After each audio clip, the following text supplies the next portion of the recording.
You are about to enjoy a production of the Ella Wellness Network. My sisters. Everybody say dirty 30. Dirty 30! Okay. You want to say that as the intro? I'm just going to say whatever comes to my mind. I feel like we could start off the episode like that. Yeah.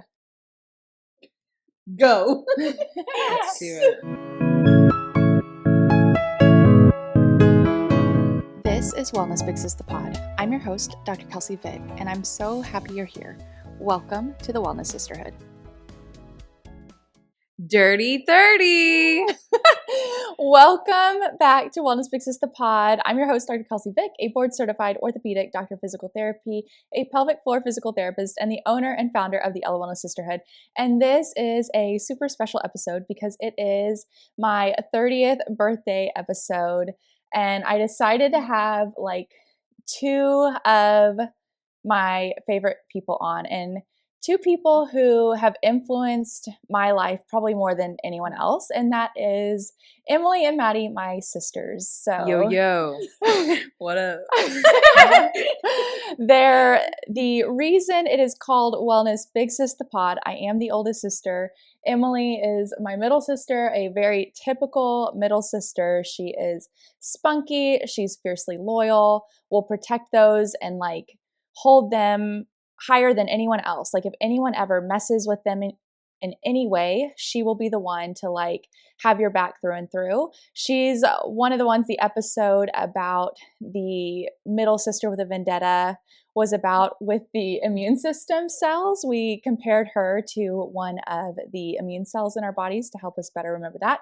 Maddie is my youngest sister, and she is just like super witty, bright, smart, like just very grounded. And yeah, she's the typical youngest sister and just like eye rolls at anything we do because she knows how to do it better. So I'm very grateful to have them on the podcast today. And I figured today we would go through just like, I didn't want to make it all about me, but it is all about me because it's my 30th birthday right now. So, and they're used to having things be all about me because I'm the oldest sister. So we'll go through. I just wanted to sort of reflect over my 30 years and just like a different decade, because I feel like when we're 10, you don't really reflect over your first 10 years. And same thing when you turn 20, it's like you're still in high school and like in college, you're still trying to like figure it out. But 20 to 30, it's like, dang, like I've matured into an adult. A lot of life things have happened. I'm just more aware of who I am and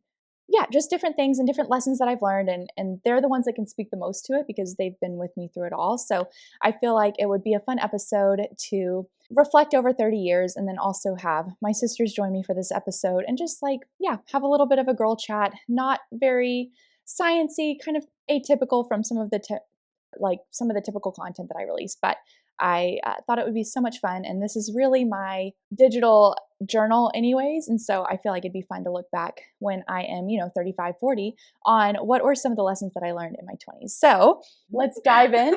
Awesome. I've broken it up into different things that I've learned in my 20s, starting with relationships, going into health, finances, professionally, and then different challenges I faced in my 20s.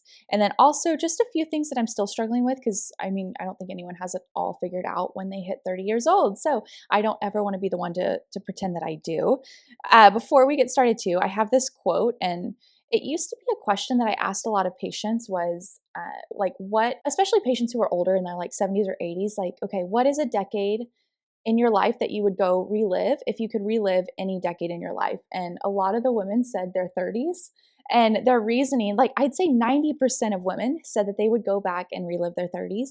And it was because they all said it's like your 20s, but with more money and confidence. So that is definitely something that I can get behind, something that I'm excited about in my 30s, more confidence, more money. But yeah, I think it makes me more excited for my 30s, knowing that people in their, women in their 70s and 80s were like, no, my 30s were like when I really came into who I was as a person and really solidified some of my morals and my values and just different things like that. So I thought it was a fun like memory because I used to ask that question when I was like 25. And now that I'm actually 30, I'm like, okay, I'm entering that decade that they were all like so excited to go relive. It's funny that she said that quote because that's exactly what popped into my head. Like when you asked the first question and I'm like, well, 30s are like your 20s, but with money, and you're not like scrounging pennies, living paycheck to paycheck, whatever like that. Like you can travel, you can spend the money, buy the whatever you want. Like you got a little more cushion than you do in your 20s. And not as much of a people pleasing. I Yeah. feel like a lot of people say that too, where it's like, okay, once you come into your 30s, it's like you don't care what other people think as much anymore. You realize like who you are, who your values are. And I'm just someone who, yeah, cares a lot about what other people think and have. So I'm excited for in my 30s to really like, and I've already felt that transition in my late 20s of like, okay, I can be me, right? There's that whole like let them theory that's out there right now with Mel Robbins of like let them and let me. Like, okay, if they don't want to support me in that way, or if they don't, even when I was younger, don't invite me to that party, like let them and then let me do me, right? So something about just, yeah, not people pleasing as much and more confidence in my 30s. Yeah, I think it's a good, definitely a good thing for me. And it's funny because our mom, like growing up, was always like, we thought the sky was falling when we were in high school, and she was like, trust me, in like 10 years, this is not going to matter. And I would never tell it to her face, but she was right. Totally, like totally. we thought that like the dance, the football game was The boys, like the dumb boys. Yeah.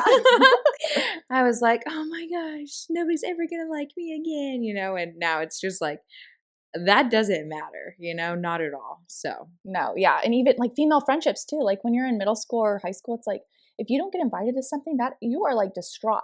And now it's like if I don't get invited to something, I'm like, thank God, Like, please don't yeah. invite me. Yeah. I don't even want to show up. Yeah. Yeah, don't invite me. So, okay, that's totally true. Yeah, so more confidence and more money in your 30s. Get ready for it. So, getting into some of my reflections. Again, I broke it up into categories: relationships, health, finances, professional life, yeah, challenges, and then things I'm still struggling with to this day. So, we'll start off with relationships, and again, you guys can chime in because they're not that much younger than me. They're coming up on 30 a little quicker than they probably like. No.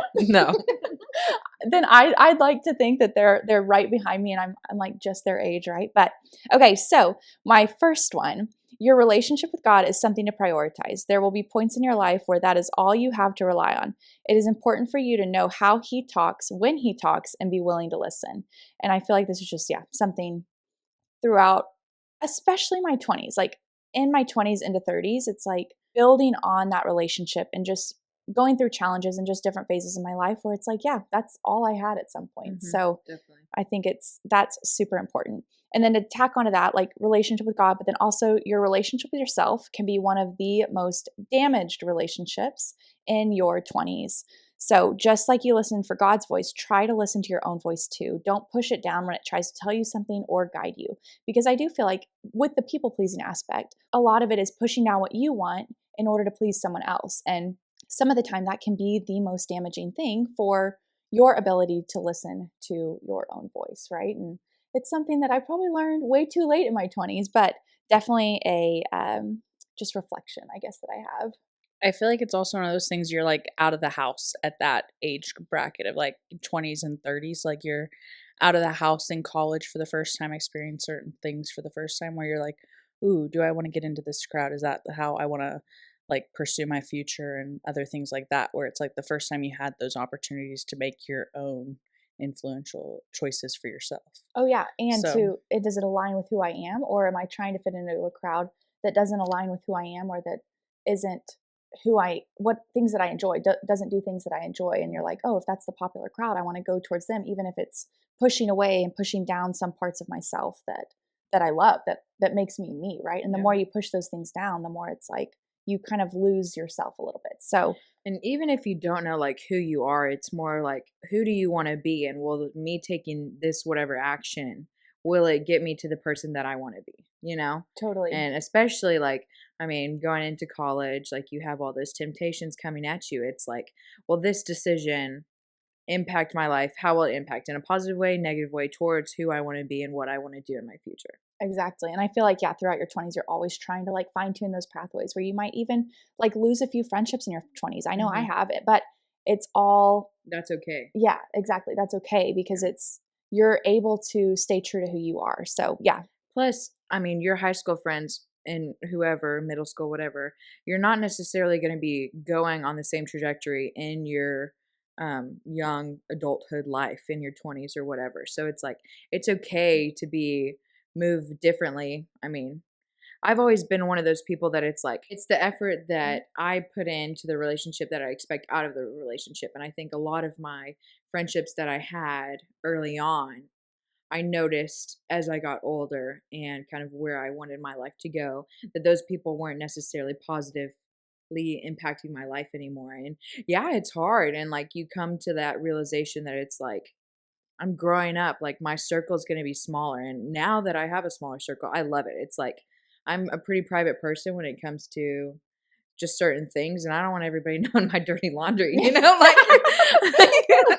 and trust, I think, is a huge thing that you realize too, is like having a small circle is so beneficial because those people are your core people that are going to have your back and drop everything when something kind of goes south or a positive to celebrate you or whatever it is. Yeah, and they know you're dirty and clean laundry, so it's all good.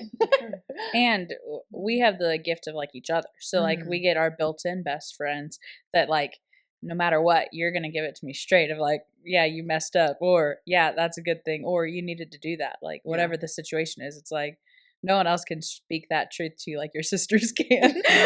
So that's 100% right. That's why, yeah, they're like my best friends because, yeah, they can give it to me straight. They can hype me up. They're just super real with me. And it's nice to be able to have sisters or people that you consider sisters like that because, yeah, no matter what sort of friendships you have, you can always rely on them to be the ones to like, yeah, comfort you, protect you. Like, Emily to Maddie and me to them. It's like we have each other's backs. So, yeah, find your sisters, no matter if they're blood related or not. And we kind of grazed over the God one. I just wanted to add a couple things about that.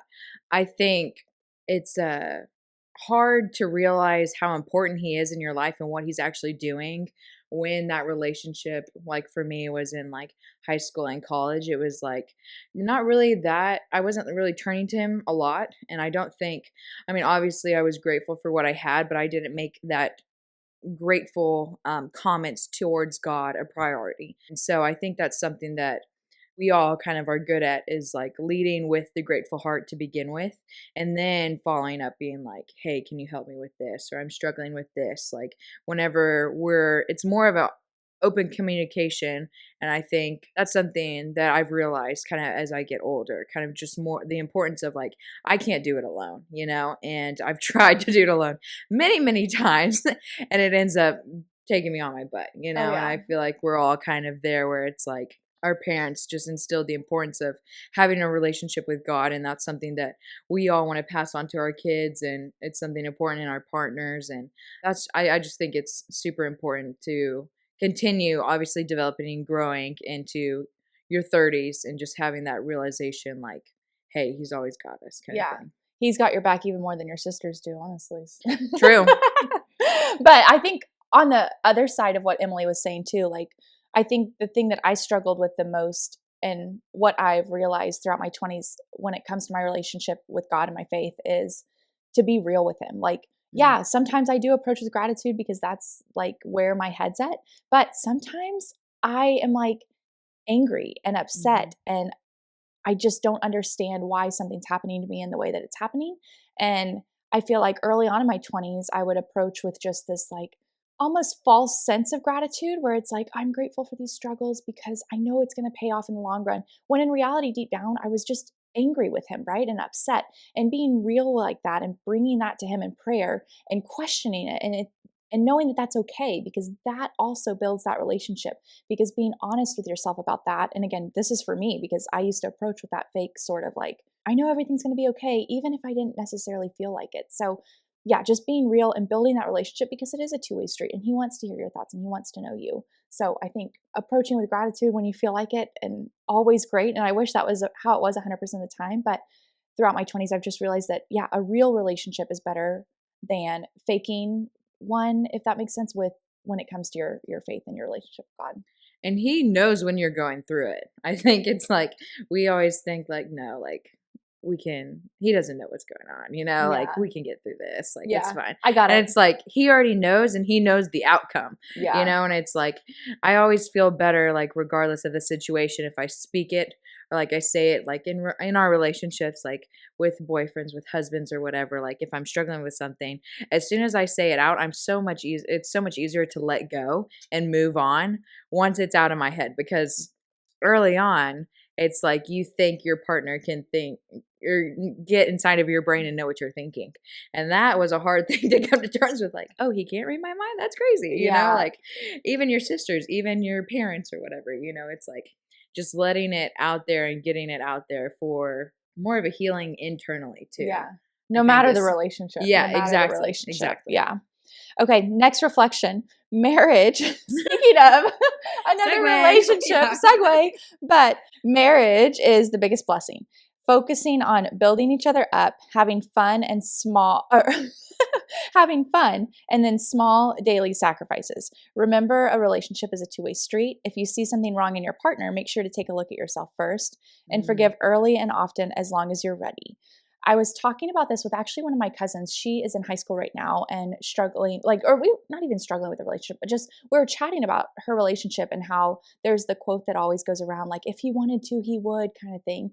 And that can kind of be a little bit toxic because it's like, okay, we're putting all of these expectations on our partners and on our spouses and on our boyfriends or whatever, that they're the ones that should make that effort or whatever. And I've realized again throughout marriage, my lengthy time in marriage, which hasn't been that long, but that yeah, it's not just, it's a two-way street. Like, that relationship is important enough and it is a two-way street. And if he wanted to, he would. Well, if you wanted to, you would too, right? And even if he didn't want to, you should, because if you both are at 0% and giving each other the silent treatment or trying to be passive and manipulate them in some way, like, that's not going to build each other up and that's not going to build that relationship up. So yes, marriage, huge, huge blessing, but realizing that some of those phrases that we hear as women when it comes to our boyfriends or partners or in the dating world, where it's like, if you wanted to, you would, or I can't even think of any more off the top of my head right now, but It's not necessarily that point, but it goes into more of like your relationship of like, we've always been told like your family's going to take your side. So it's like also the things that like when you're going through the rough season, like to keep it between the two of you, because I'm always going to take your side over your Yes. significant other. Yes. Like, I have your back until death. So it's like yeah, you're my favorite person. So it's like, I'm not going to view your significant other in that same light. Like, Yeah. I'm like, yeah, you're an Totally. added bonus, but Yeah. I like Kelsey more. And we were talking, right, and we were talking about that with our cousin too, because she was like just saying how she would talk to her friends about these things and how they would always take her side, like they should, right? Those are awesome friends. But some of the time when it does come to like that super important relationship of marriage, it's good to figure things out on your own without the influence of those that love you the most. Because of course, like, I know these two, like, if I come to them and I say, I can't even think, like, I did something bad and then, my husband did something, and they would immediately take my side, even if I did the way worse thing. If I'm like, yeah, I lied to him, but then he like didn't do my like bring home flowers that day or something like silly. I can't even think of a good example, but they'd be like, that jerk, he didn't bring you flowers after you like lied to him. They would take my side for that. But realizing that some of those things are better to figure out and communicate on your own than bringing them to those that you love, because again, they're going to influence you in that way. And as they should have your back. And I think it's important that we realize that marriage is a covenant, and so it's like it needs to be held to a very high standard. And it's like you don't want other people thinking less of your partner because you're currently going through something either, because every storm will eventually pass, like especially once you guys make that vow to each other till death do us part or whatever. Like, I know all of us take that extremely seriously. So it's like you're going to go through challenges, ups and downs, but it's like staying true to each other, I think is extremely important. Oh, totally. And yeah, like you said, you love your partner in that way, and having them do something that might anger you or irritate you, you'll get over it because you love them that way. But like Maddie was saying, like, they love me like so much, and that they've got my back this whole time, that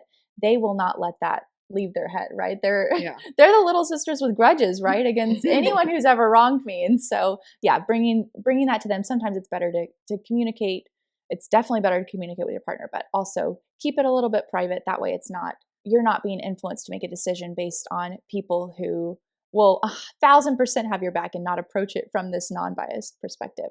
I promise this section's the longest. The other ones are not going to be as long, but last two relationship reflections.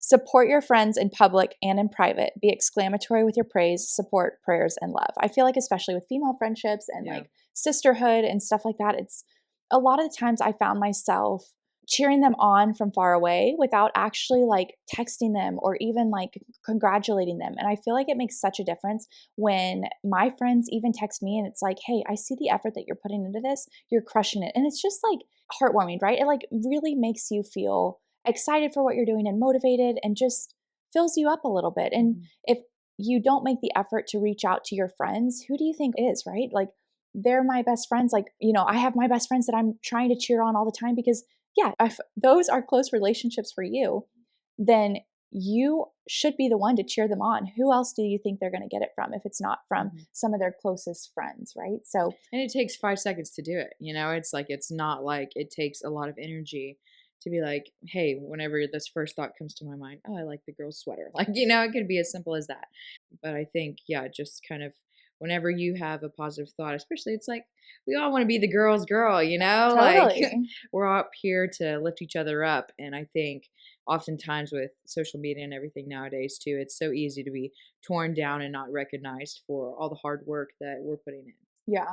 And I'd say, little caveat, Emily is probably, I think Maddie would agree, Emily's one of the best people for strangers to hype up a stranger, where it's like a lot of, I think Maddie and I have both learned from Emily that how to like step out of our comfort zones to hype up a stranger for, like she said, the sweater that the girl's wearing or whatever. Like she is the ultimate like hype girl for strangers, especially because she's just like, dang, I like your sweater. And they're like, oh my gosh, you can tell it just makes their day, which anytime someone compliments me, I'm like, oh my gosh, that she was so sweet. She made my day. So I also think you learn that like someone else's success isn't your failure. Like you get to like learn that like just because they're doing awesome doesn't mean that you're not. Like you get to celebrate their win without it affecting you, and like as a sign of like a true friend and like someone that's supporting you. It's like your success does, like I'm so glad that you're able to accomplish this and it like doesn't take away from what I'm doing. 100%.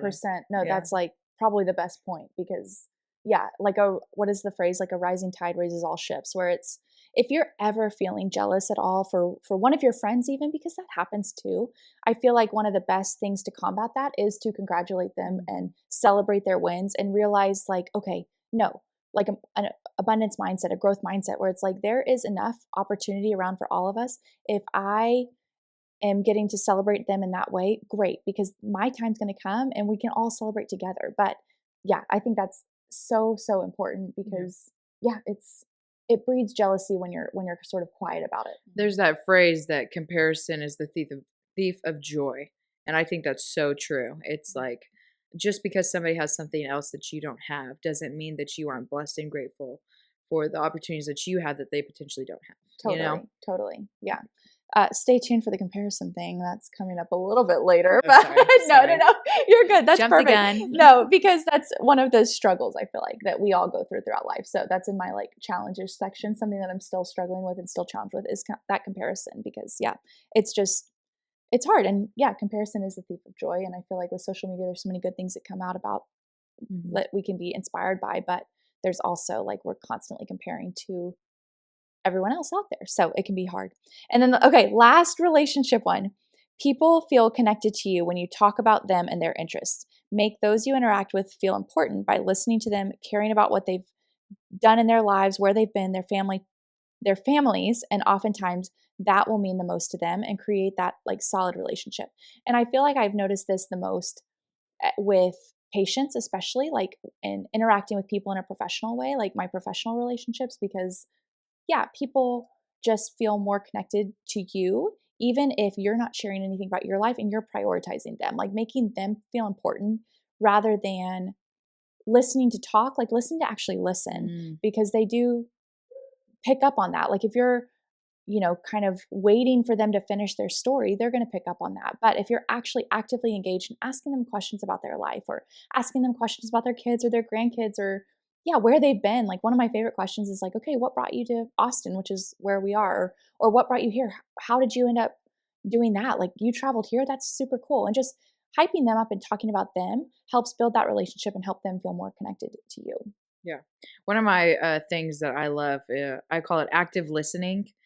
So if I'm talking to somebody or if they're talking to me, we're making eye contact. We're engaging because my probably one of my biggest pet peeves is when I'm talking to somebody and they're not even looking at me or they're on their phone. Ooh, they're on their phone. Ooh, it drives me crazy because I'm like, I don't like repeating myself, and so it's like if I'm talking, I think what I'm saying is important and I'm going to give you the same respect because I want to hear what you have to say too. And so I often throw around the phrase active listening, like we're engaged, all of that. So I like that point. Yeah, I feel like too, especially interacting. And again, I picture this more in a professional environment, but interacting with people that, as a physical therapist, like I am working with them on their like healthcare team to work to heal them, right? Like they are my priority. Their life is my priority. Their healing is my priority in that moment, right? And giving them the respect and listening to them and helping them feel like I can understand them and I am a part of their team. Like, yeah. And I know you and your job and you and yours as well. It's just like, yeah, listening and caring about where someone's been and what they've done is super important. Especially like with your patients too. It's like you never know how long they've had this whatever trauma they're trying to work through or deal with, It's like it could be years in the making. And so it's like they just want to be understood and heard and kind of sometimes that often is a mental block that they have to get past in their recovery process. Oh yeah.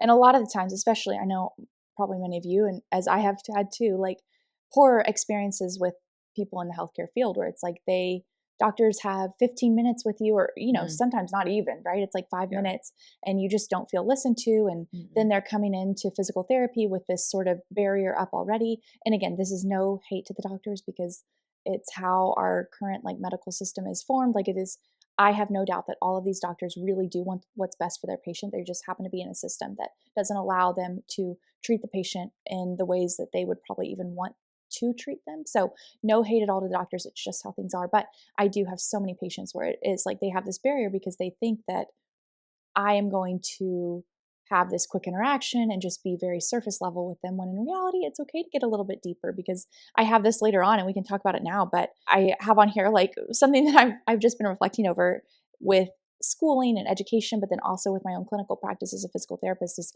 PT school really contributed only to probably 25% of helping each of my patients heal.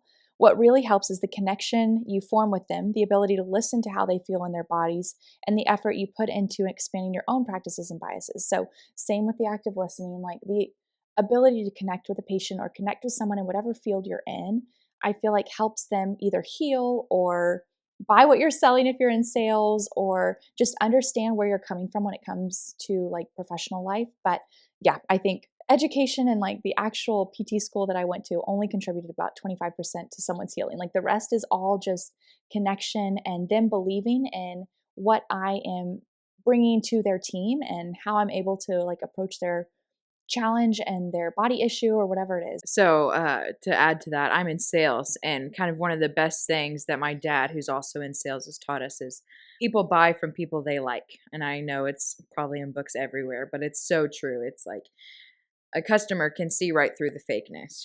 So it's like if you're not there and you're not genuine and you don't kind of really believe in what your product is and that it's going to be better for them in the long run and show how it'll like benefit them, kind of giving both sides. Also, and addressing if they even have an issue to begin with, because then it's like if they don't, then you're wasting your time along with theirs, and that's not okay with them, obviously. So I think that people buy from people they like is huge, and people they feel connected with. Exactly, too. Totally. Exactly. So moving on, health.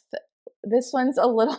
I know this is going to be a long episode, but we're getting into it, and I love it. So health. This one is like I've summed it up into one, but this is probably one of the best things that I've learned in my 20s is just how to prioritize it no matter what stage of life. Like in my 20s, I was in college, undergrad. I went to grad school, so PT school. So in college, your schedule is like, again, in like American universities, I don't know how it is like elsewhere, but it's intermittent where it's like, okay, I have an 8 a.m. class and I might have a 2 p.m. class and then a 4 p.m. class. Like you're not in school 8 hours a day. You do study a lot, but you have a lot more flexibility within your schedule in order to schedule and prioritize that workout. But again, studying is more independent on your own. So that's undergrad. In grad school, it is more like an 8 to 5, at least in PT school. We were in class from, 8 to 5 every day, 8 to 6, and then you're forced to study outside of it. So prioritizing my health at each different stage, and then also again joining the workforce where it's like, okay, now I'm actually a practicing physical therapist in the workforce, and it's time for me to prioritize my health in that way. And so yeah, over my 20s I've just realized like how big of a priority my health is, how when I'm going through any sort of challenge, whether that's stress at school, finals, a mental health challenge even outside of like school or a professional work environment, like in my personal life, whatever it is, like my health is something that I can control, and it's something that I put effort into on a daily basis so that when I do have an injury or stress in work or finals in school, I know that I have put in those daily habits each and every day to my health because it is a priority for me. And I do know that I perform my best when my health feels like it is at a great level, when I have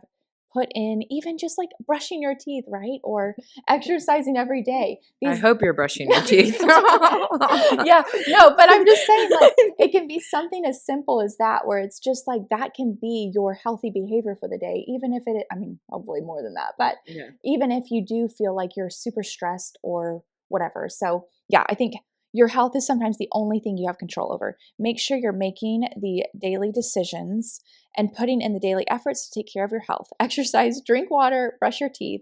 You will be able to enjoy time and activities that you love with those that you love for longer and smile while doing it. And this comes into my concept of the longevity fund that I've spoken a lot about before. But yeah, just putting in those daily little efforts so that when you do have an injury, or, I work with patients every day where physical limitations are a big deal, whether it's a stroke, a spinal cord injury, pain from low back pain, pregnancy, even whatever it is, it's like they're limited in some way and they can't do the activities that they used to do, or they can't enjoy the world in the way that they used to. And so I look at this longevity fund as my way of being able to put in these little daily efforts so that over time, if I do have an injury or, heaven forbid, I do get in a car accident or something, I know that I can rely on that longevity fund, that built up of healthy habits that I've accumulated over time, and I can cash in on those reserves because the people who have those substantial longevity funds, who've exercised, who've drank water, who have eaten healthy or throughout their lifespan, they heal quicker. They have a better attitude surrounding rehab. And again, I'm coming from a physical therapist perspective, but I do think that this applies to all of life. So I think one of my favorite things to now look back on is when we were growing up, our dessert, you'd call it, in our house would be goldfish, and it was like we all ate clean, like, and we would always go to our friend's house and like raid like the fruit snacks and all the crap, Pop-Tarts. yeah, all the food that's terrible for you, and then come home and be like, man, I wish we had this. But now looking back on that childhood, it's like I'm so thankful that our mom was kind of watching what we ate and not putting all the poison in our bodies, because now it's like I'll eat bad. Like, you go on vacation, you're obviously out of your routine. You'll eat whatever is available or access to where you are, whatever. And then I notice as soon as I get back, I'm like, man, I need some vegetables. I need a salad. Like, give me something green, please. She said that just yesterday. She was like, Yeah. can we have something green tomorrow? Yes, please. It's funny. I don't know if that happens to you guys or not, but to me, it's pretty often. Yeah, no, definitely. These next few are a little less deep. So financially, some of the reflections I have: invest early and often, learn from someone with more money smarts than you, and maybe try to marry someone with more money smarts than you too. Which, especially the last one. Yeah. I think that applies.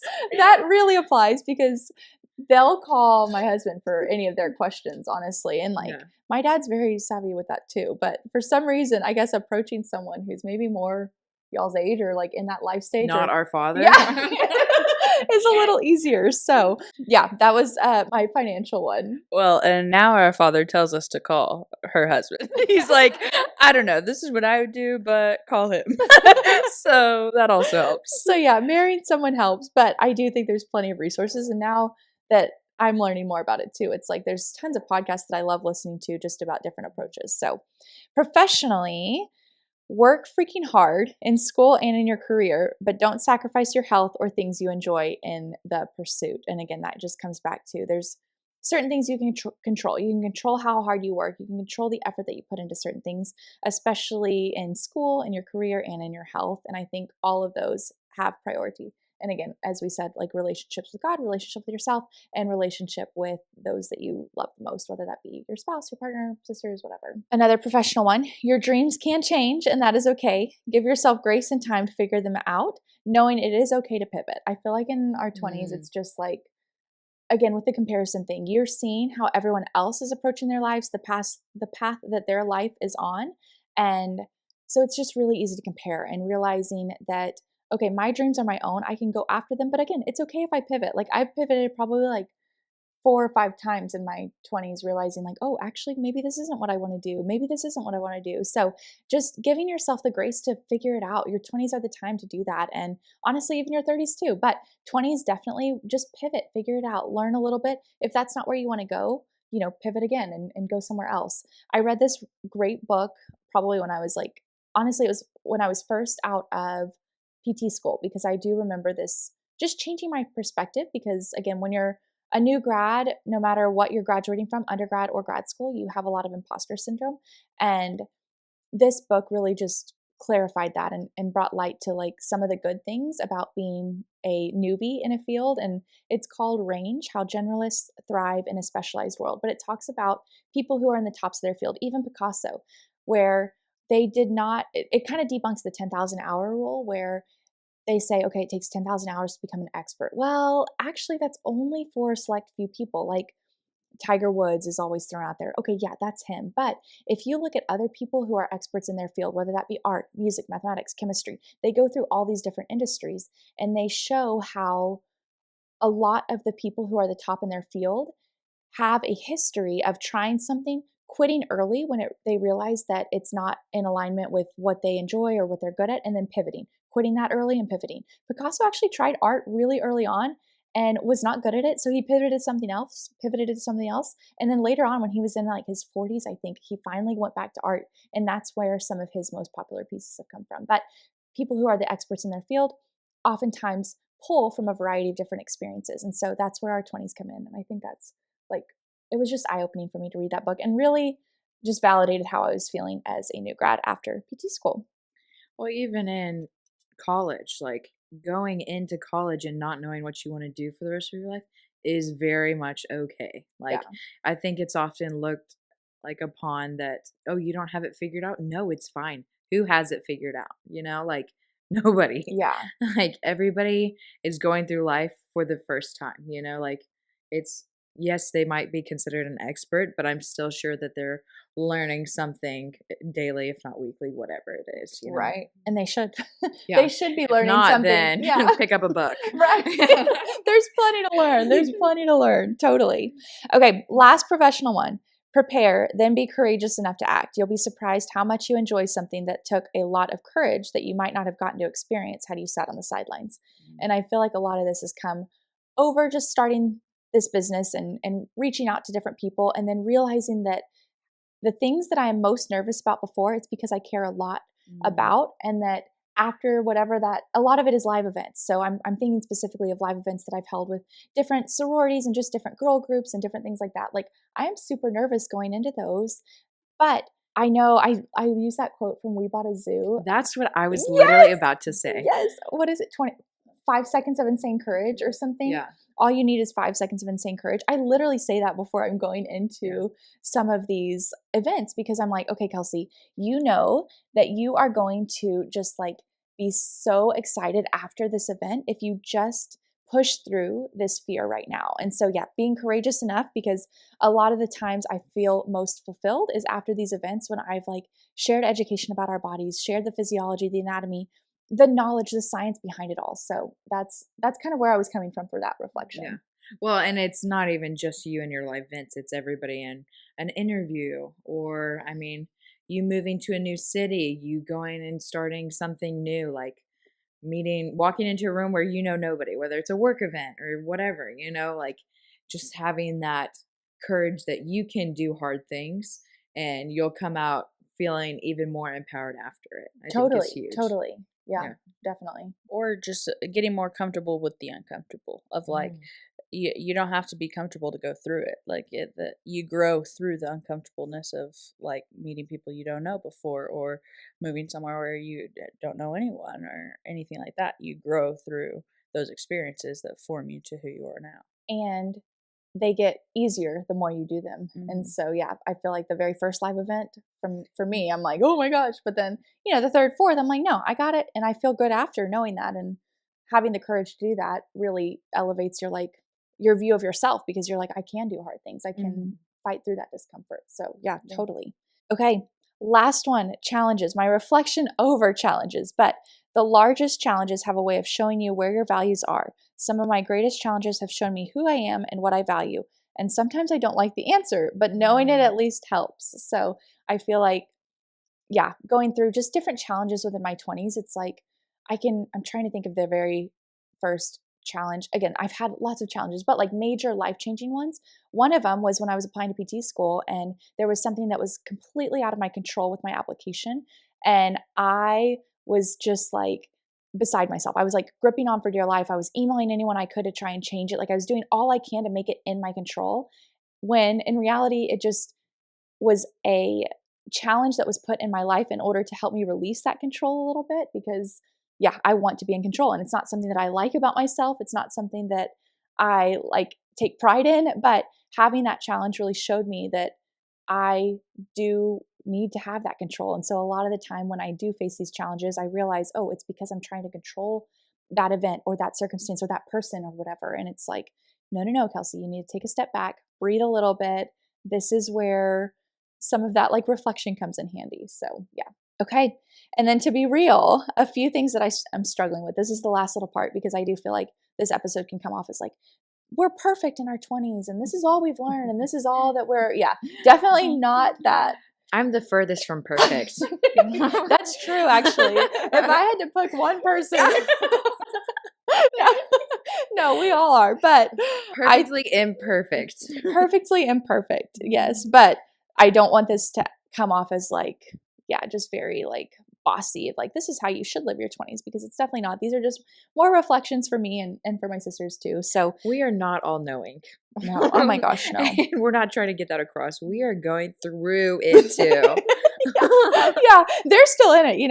I'm like 30 almost, so She's an elder. yeah. Wise counsel. I'm wise counsel now. Yeah.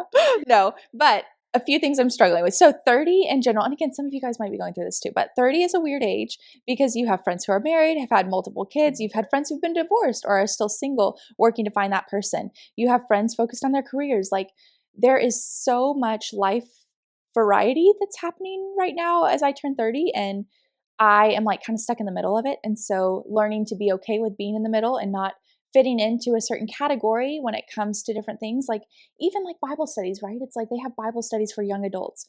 Okay, I am technically a young adult, but a lot of the young adults that are in these Bible studies are in their, early 20s out of college, because they're trying to meet these friends, and or they have married couples with kids Bibles, so those kinds of things. It's like I feel like I'm in this weird middle ground, and trying to just be okay with that a little bit of like, okay, no, it's okay if my life is taking this turn and I'm not ready for a certain stage or whatever. Like it's okay to be in that middle ground. And sometimes it feels so isolating being in that middle ground too, but knowing that like you are not the only one going through it, not by a long shot. Oh, Like totally. everybody has gone through this stage, and they've made it out, so Yeah. it's only temporary. Totally. And I feel like that's one of the benefits of social media, is just seeing how many other people are in your same stage, whatever stage that is. Yeah. Like there's so many life stages, but just realizing like, oh my gosh, there are people out there like me, and there is, someone who is like me and living their life in this way. And it's almost comforting to know that. And so hopefully it's comforting knowing that if you do feel like you're in this middle ground, or just unsure of where your next steps are, it's like, okay, you've got us, because we are Yeah. also in that stage too. And then the last thing I'm struggling with, again, we kind of mentioned this earlier, but comparison. I feel like you just never get out of that trap, because you're comparing your life to people around you. And yes, there's some benefits that come with that, seeing that there's other people in your same life stage. But then there's also this like, am I doing enough? Have I done enough yet? Where am I falling amongst my peers when it comes to different categories? So I think it is getting better though. I can already feel it. Like 30's coming, and I'm already starting to shed some of that. So Yeah. it's getting better. I think I've also noticed a shift kind of in social media too. Like at the start, I think it was a lot of comparison, kind of, I guess, when I got on it, in like high school, middle school, whatever, like that. It is a highlight reel. And like, Mhm. I think people need to, everybody says it, but really and understand what it is. It's like you don't see the highest highs and the lowest lows. But now I think we've had like a shift where it's like people are being more open and honest about what they're going through, whether it's an illness in the family, something traumatic has happened, an injury, anything like that. It's like now we are getting to see that these people are real, like, and they are Yeah. going through real things just like we are. Yeah. No, totally. Yeah. Yeah. Okay. That was all my reflections for 30. What's your favorite part about being the oldest sister? That's a good question. This inspired my like podcast title. Being a big sister has been like my life experience, I guess. I don't know what it's like to be anything else. I love it. I love being the oldest. Like, and I feel like chicken or the egg, like, do I act like the oldest sister because I was born into it, or do I enjoy being it because that's where my personality is? Like, I don't know. But yeah, I love being the older sister, and I love like, yeah, just cheering y'all on and just getting to like see all of your lives. And I feel like we just embody like oldest, middle, and youngest, like maybe perfectly. Like all the stereotypes are completely true about oldest sister being me, middle sister being Emily, and youngest sister being Maddie. Like everything is so true. So if you know the stereotypes, then you already know us and a little bit about our relationships. But yeah, I absolutely love it. And hitting 30 before y'all is like now weird. Like I feel like it used to be a pride thing, like, oh, I'm 16 and you're not, I can drive and you can't, or I'm 21, I can drink and you can't. Now I'm like, I'm 30, y'all better hurry up. Well, now we don't gain any like access to anything. It's like you're not gaining something as a reward. It's like, Yeah. well, you hit 30. Good job. Like you survived. Yeah. Now you're gonna get wrinkles and eye wrinkles and eye cream. now you're gonna have to buy an eye cream first, Kelsey. Yeah. So it's those sides. I feel like 30 is maybe the age where I'm like, shoot, now I'm not bragging about being 30. I'm like, uh-oh. I'm only 30 years away from 60. My whole life I have to live again. Yeah, exactly. That's weird. That is very weird. So yeah, I love it though. What have you learned in each stage that has made you who you are today? So like what is something you took from middle school that you learned that created you, high school and so on? I hate to admit this, but in middle school, I feel like, I don't know, girls just fluctuate in middle school anyways, from like mean girl to like victim, So I feel like I just learned true friendships. Like some of my best friends I made in middle school. I was just talking to one today actually. So yeah, and I met her in middle school, and it's just like you really figure out some of your lifelong friends, I feel like, in middle school too. But I also like would never wish middle school for a girl on anyone again. Like, oh gosh, the worst years, right? Like you're figuring out who you are, your friends are like you're trying to please certain people and get into certain crowds and all of this. So I would never relive that. But high school, I'm trying to think what are some things I would take away from high school. I feel like, again, friendships. Like, yeah, like, I don't know, younger years, it's like you really try and dive into friendships and who your friends are. And I feel like high school was also the split where you're you figure out where you're going to work hard and the effort that you can put into different things like school, like your health, whatever. College, that is where I feel like you really start to try and set routines that you're going to keep as an adult. Where friendships too, again, friendships throughout life, right? Like some of my best friends are from college, but I feel like my health too was something that I could experiment with in college, and that was super fun. Is because as I was learning about it in school as an exercise science major and all of this, I was experimenting with my body, what worked for my body. I was going through different misconceptions about health and like caloric intake and calories expended and learning about nutrition. And so I feel like college was one of those like experimental times where without it, I don't think I would have had the healthy routines and like that solidified before I got to adulthood, I guess. Or like I mean, you're an adult in college too, but still.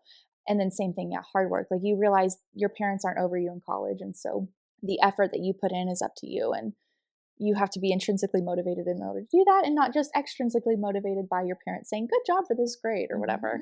And then, yeah, PT school, just like more professional development and just like really honing in on what I enjoyed. And throughout 20s, yeah, just finding like relationships and who you are as a person, even with marriage. Like I met my husband in, well, technically preschool, but we reconnected in middle school. We're really good friends and then started dating in high school. And so we really like grew up together. And so I feel like my mid to late 20s, like after marriage, it was like we change as people. And so changing together and changing what we prioritize and what we value and like kind of merging together. So that was, I feel like, a huge growth moment in my 20s too, was just like realizing that we are not the same people we were when we started dating in high school, and we have new things to keep in mind, and just different values that we hold and different life experiences that we're now bringing to the table. Even if we did go through life together, it's like we still have these different experiences that are affecting who we are as people and how we interact with the world. So yeah, those, I think that's all of them for all my decades, all my years. Yeah. Middle school on through the 20s. So yeah, that was fun. Thank you guys for joining me. I know this was a long episode. They were like, how long is it going to be? I was like, 30 minutes. I think we have hit an hour at least. That's okay. Thank you guys so much for just coming on and, yeah, being my very first podcast guest and helping me ring in 30, a new decade. And I'm excited to like come back and listen to this episode in 5-10 years when I'm like, okay, what all have I learned? And just like laugh at us talking about all these things that we, are so mature to know and know nothing about. That we're going to learn even more in the, next 5 to 10 years. So thank you guys. Thank you guys for listening. If you made it this far to our, yap and chat and just fun. So yeah, thank you guys for listening. Thank you guys for following along. I hope you enjoyed this episode. Let me know what else you guys want to hear. If y'all want more Emily and Maddie episodes, because they're awesome. And yeah, just thank you guys. I can't believe I'm 30. That's wild. But I'll see you guys again for more typical content on the next Wellness Big Sis podcast episode.